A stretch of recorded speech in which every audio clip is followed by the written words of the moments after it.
Hi, my name is Birungi Krystal. I am an entomologist. I work with the Target Malaria project in Uganda. Target Malaria is an international consortium that is dealing with developing innovative technology using genetic modification and gene drive to reduce mosquito populations, thereby interrupting malaria transmission.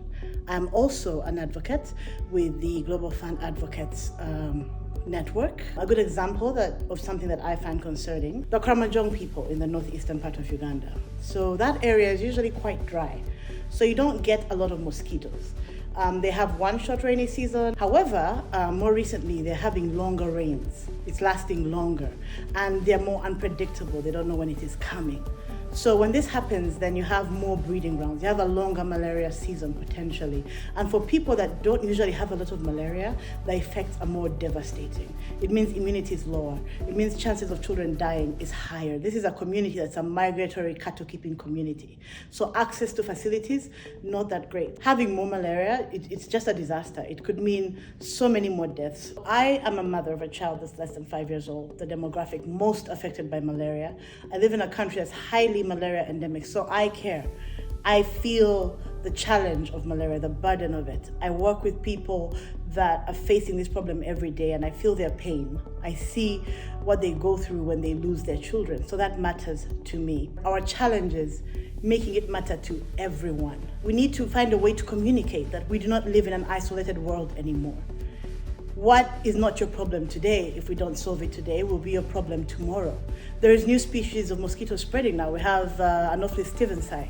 Never used to be in urban in some of the areas in the world, but it's so well adapted to urban areas and it is spreading now. So it means today that person may not live in a place where there's malaria, but tomorrow you might. So we need to come together today to feel the pain of others, to realize that it's a global community. Somebody else's pain is our pain. It matters. Every life matters, no matter where they are, no matter if their situation is removed from us. Because if we don't act today, if we don't combat climate change today because where we live is still comfortable, well, tomorrow it won't be, and then it might be too late. We should be open to innovation, to finding new tools that will enable us to continue the progress against malaria, regardless of all the challenges that we might face. So that could be tools like gene drive, like what Target Malaria is trying to do, where you can have mosquito populations essentially contributing to controlling themselves. But that could also be a number of different things that are also being done today. We have vaccines, we have the SMC.